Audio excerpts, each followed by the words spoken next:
Okay. ఇప్పుడు మనం మన యొక్క మ్యాక్ ల్యాప్‌టాప్‌లో సిస్టమ్ సెట్టింగ్స్ గురించి మాట్లాడుకుందాం. పేరులోనే ఉంది సెట్టింగ్స్. అంటే మన యొక్క ల్యాప్‌టాప్ సంబంధించినటువంటి అన్ని సెట్టింగ్స్‌ని మనం మార్చొచ్చు.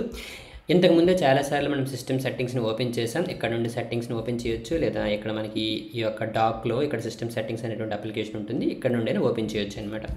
ఓకే. ఇక్కడ మీరు చూసుకుంటే ఈ యొక్క ఆప్షన్స్ అన్నీ ఉన్నాయి కదా! ఈ యొక్క ఆప్షన్స్ అన్నీ మీరు ఒక్కొక్క దాని మీద క్లిక్ చేస్తే మీకు ఆటోమేటిక్‌గా అర్థమైపోతుందనమాట. ఓకేనా? సో, కొంచెం ఇంగ్లీష్ వస్తే చాలు ఇవన్నీ అర్థమైపోతాయనమాట. ఇక్కడ మనం ఒక్కసారి ఈ యొక్క అపియరెన్స్ గురించి మాట్లాడుకుందాం. సో, ఈ యొక్క అపియరెన్స్‌లో చూసుకుంటే ఇప్పుడు మనకి ఇది లైట్ థీమ్‌లో ఉందనమాట మన యొక్క ల్యాప్‌టాప్ అనేది. ఇప్పుడు మీరు డార్క్‌లోకి మార్చుకోవచ్చు. ఇప్పుడు చూడండి మొత్తం డార్క్‌లోకి అయిపోయిందనమాట. ఇప్పుడు చూడండి లైట్‌లో అయితే ఇలా ఉంటుంది. డార్క్‌లో అయితే ఇలా కనిపిస్తుందనమాట. ఇప్పుడు మీరు ఏదైనా ఫర్ ఎగ్జాంపుల్ ఈ నోట్స్ అప్లికేషన్ ఓపెన్ చేసి చూడండి ఇలా కనిపిస్తుంది అనమాట. ఇంతకుముందు మనకి ఇది ఏ విధంగా కనిపించింది, వైట్కి కనిపించింది. ఇప్పుడు డార్క్ థీమ్లో ఉన్నాం. అలా కాకుండా ఆటో థీమ్ కూడా ఉంటుందన్నమాట. ఆటోమేటిక్గా మన యొక్క ఎన్విరాన్మెంట్ని బేస్ చేసుకొని adjust the appearance of buttons and menus through out the day.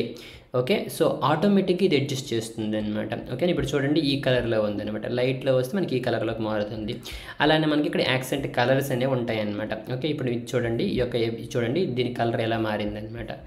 ఓకేనా? సో, ఈ యొక్క అపియరెన్స్ కలర్స్ కూడా మనం మార్చుకోవచ్చు. ఓకే. సో, ఇది మల్టీ కలర్ అవుతుంది. ఇది బ్లూ కలర్ అవుతుంది అనమాట. ఓకేనా? అలానే హైలైట్ కలర్ అనమాట ఇది. ఓకే. సో, హైలైట్ కలర్ వచ్చేసి మనం యాక్సెంట్ కలర్ అని పెట్టేసుకున్నాం అనమాట. సో, ఈ విధంగా అలానే ఇక్కడ మనకి సైడ్ బార్ ఐకాన్ సైజు ఇక్కడ మీరు చూసారా ఈ సైడ్లో ఉన్నాయి చూసారా వాటి యొక్క ఐకాన్స్ ఉంటాయి కదా వాటి యొక్క సైజెస్ చిన్న పెట్టాలా మీడియం పెట్టాలా మనకి బై డిఫాల్ట్గా మీడియంలో ఉంటుందన్నమాట. Okay. Yellow wall paper tinting in Windows ఇక్కడ మీరు చూసుకుంటే ఈ వాల్ పేపర్కి మీకు కొంచెం ఒక రకమైనటువంటి టింట్ అప్లై అవుతుందన్నమాట. అది మీకు కావాలా వద్దా. అలానే ఇక్కడ మీరు చూడండి ఈ లెఫ్ట్ సైడ్ ఉందా ఇక్కడ మీరు చూడండి ఎక్కడైనా సరే స్క్రోల్ బార్స్ వచ్చాయనుకోండి అది ఆటోమేటికల్ బేస్డ్ ఆన్ మౌస్ అని చూపిస్తుంది. ఇక్కడ మీరు చూడండి స్క్రోల్ చేసినప్పుడు ఈ యొక్క స్క్రోల్ బార్ కనిపిస్తుంది. ఓకే.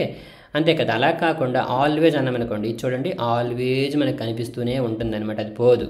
ఓకే. అది అలాగ ఉంటుందన్నమాట. సో, వెన్ స్క్రోల్ చేస్తున్నప్పుడే కనిపించాలి ఇదొక ఆప్షన్ అనమాట. సో, ఈ విధంగా రకరకాలైనటువంటి ఆప్షన్స్ అనేవి మనకు ఉంటాయి అన్నమాట. ఓకేనా? అలానే యాక్సెసిబిలిటీ అనేది ఇంకొకటి ఉంటుందన్నమాట. ఇది కూడా మీరు ఒకసారి చెక్ చేయండి. కంట్రోల్ సెంటర్ గురించి మనం ఆల్రెడీ ఇంతకుముందు మాట్లాడాం. సిరి అండ్ స్పాట్లైట్ మాట్లాడాం. అలానే ప్రైవసీ అండ్ సెక్యూరిటీ కూడా ఉంటుందన్నమాట. ఓకేనా? సో, ఇందులో కూడా మనకి చూడండి చాలా రకాలైనటువంటి ఆప్షన్స్ అనేవి ఉంటాయి. వీటన్నిటి గురించి డిస్కస్ చేసుకుంటే చాలా టైం అయితే పడుతుంది అనమాట. ఓకేనా? సో, వీటన్నిటి గురించి మీరు ఒకసారి చెక్ చేస్తే ఆటోమేటిక్గా మీకు అర్థమైపోతుంది అనమాట. ఓకే. ఇది సిస్టమ్ సెట్టింగ్స్కి సంబంధించింది.